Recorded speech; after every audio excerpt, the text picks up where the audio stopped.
आज मैं गांव जा रहा हूं। मुझे अफसोस है, दुख है इस बात का कि मेरे ही परिवार के कुछ ऐसे सदस्य अपनी महत्वाकांक्षाओं के लिए, राजनीतिक आर्थिक महत्वाकांक्षाओं के लिए जिस तरीके से परिवार की महिलाओं तक को अपमानित प्रताड़ित कर रहे हैं, ये गलत है।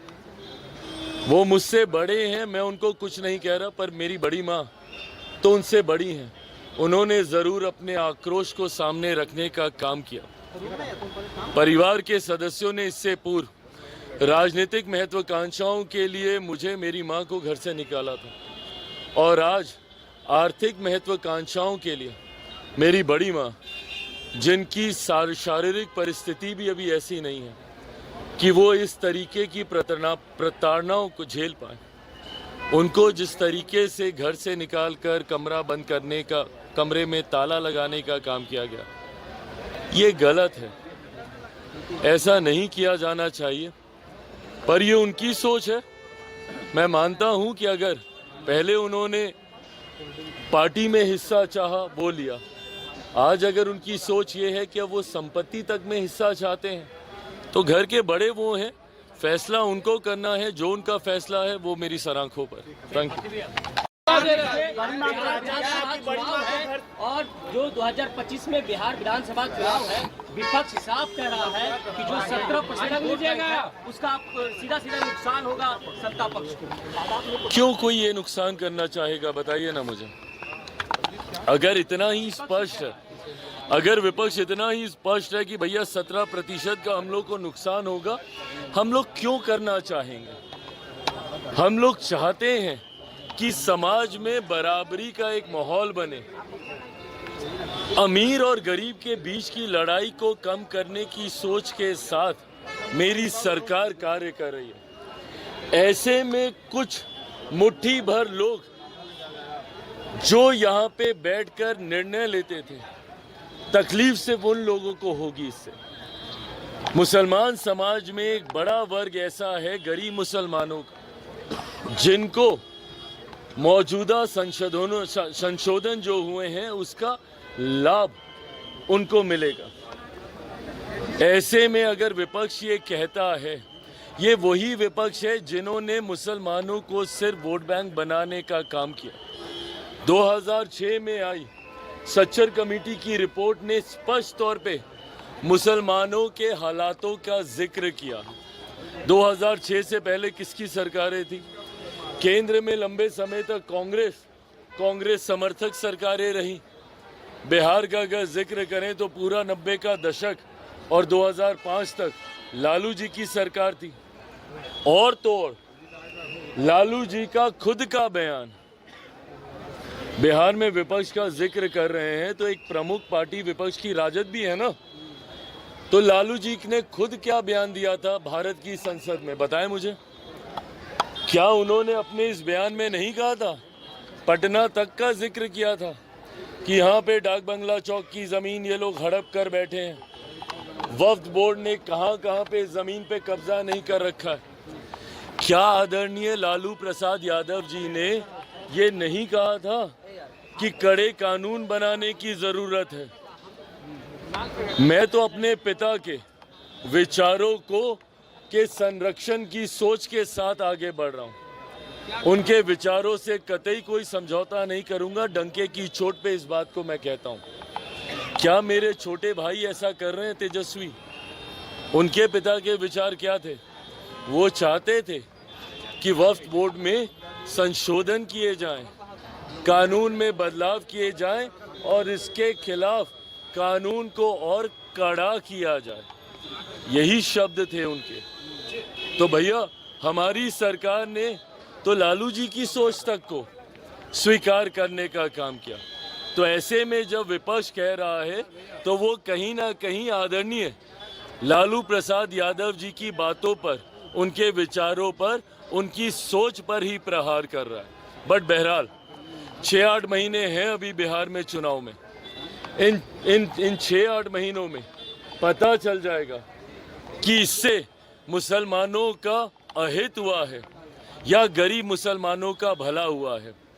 हम लोग जब विधानसभा के चुनाव में जाएंगे, मैं ये मानता हूँ कि एक बड़ा वर्ग मुसलमानों का, जब ट्रिपल तलाक का कानून भी आया था, जब उसको लेकर भी हम लोगों ने बदलाव किए थे, तब भी यही भ्रम फैलाया गया था।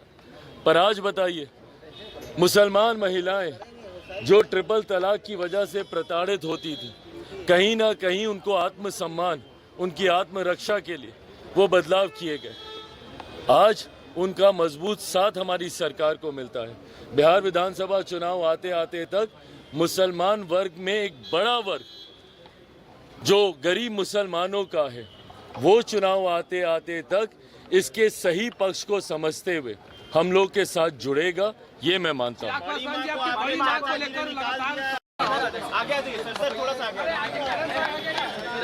नीचे करो सदनों में वो बिल पास हो गया है, क्या कहेंगे? लगातार विरोध किया जा रहा है। देखिए, ये विपक्ष, ठीक है भैया। विपक्ष ने हमेशा से जब एनडीए की सरकार कोई भी ऐसे कानून को लेकर आई है, या ऐसे बिल लेकर आई है, या ऐसे संशोधन लेकर आई है जिसने समाज के गरीब वर्ग को मुख्य धारा के साथ जोड़ने का कार्य किया, विपक्ष ने हमेशा इसको लेकर भ्रम फैलाने का काम किया, फॉल्स नैरेटिव सेट करना। विपक्ष ने हमेशा इस कार्य को करने का काम किया है। जितने भी दल हैं, इन लोगों ने जनता के बीच जाकर भ्रम फैलाना, झूठ बोलना, फॉल्स नैरेटिव सेट करना, निरंतरता में ये काम जितने भी विपक्ष के घटक दल हैं उनके द्वारा किया गया। उदाहरण के तौर पर जब सीएए भी आया था, उस वक्त भी जितने भी विपक्ष के घटक दल हैं उन्होंने सीएए को लेकर भ्रम फैलाने का काम किया। जनता के बीच एक आगजनी का माहौल निरंतरता में महीनों तक बना के रखा। उस वक्त भी मैंने सदन के पटल में कहा था कि हाथ कंगन को आरसी किया, आने वाले दिनों में अपने आप पता चल जाएगा कि इससे किसकी नागरिकता गई। सीएए एक ऐसा कानून था जहां पे उन देशों में रह रहे अल्पसंख्यक लोगों को नागरिकता देने वाला वो कानून था, और इन्होंने उसको नागरिकता छीनने वाला कानून बताकर अल्पसंख्यक समाज, खास तौर पर मुसलमानों को के बीच जाकर ये भ्रम फैलाया कि अगर सीएए आ गया तो आप लोगों की नागरिकता छीन ली जाएगी। लंबे समय तक झूठ बोलने का काम किया। परिणाम स्वरूप देश भर में एक डर भय का माहौल बना रहा। आज मुझे बताइए, कौन से मुसलमान भाई की नागरिकता छीन ली गई? ये उन देशों में रह रहे अल्पसंख्यक समुदाय के लोगों को नागरिकता देने का कानून था जहां पे बहुसंख्यक मुसलमान थे।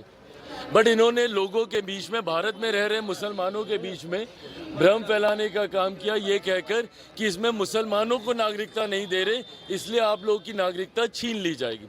ये झूठ बोलने का काम। धारा 370 हटाते वक्त भी यही कहा गया था कि अब धारा 370 अगर हट गई तो देश भर के मुसलमानों को बर्बाद कर दिया जाएगा, निकाल दिया जाएगा। जब राम मंदिर बनने की बात आ रही थी, उस वक्त भी कहा गया था कि अगर राम मंदिर बनेगा तो देश भर के मुसलमानों को निकाल दिया जाएगा। सिर्फ झूठ बोलना, फॉल्स नैरेटिव सेट करना। इस लोकसभा के चुनाव में इन्होंने क्या किया?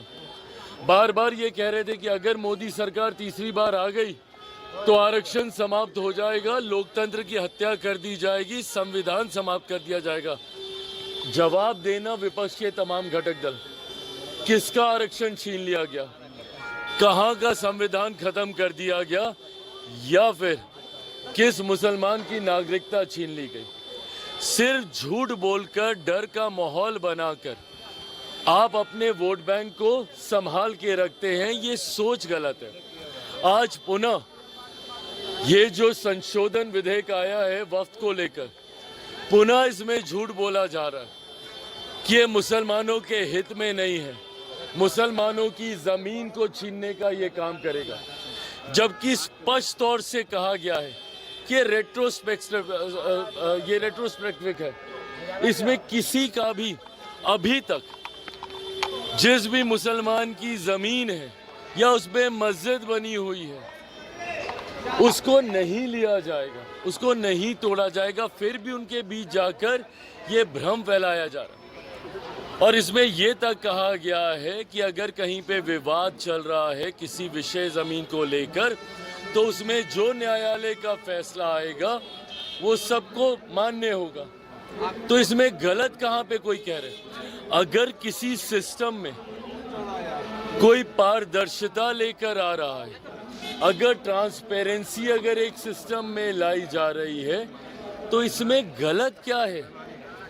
अगर आप गरीब मुसलमानों को उनका हक देने का काम कर रहे हैं, तो इसमें गलत क्या है?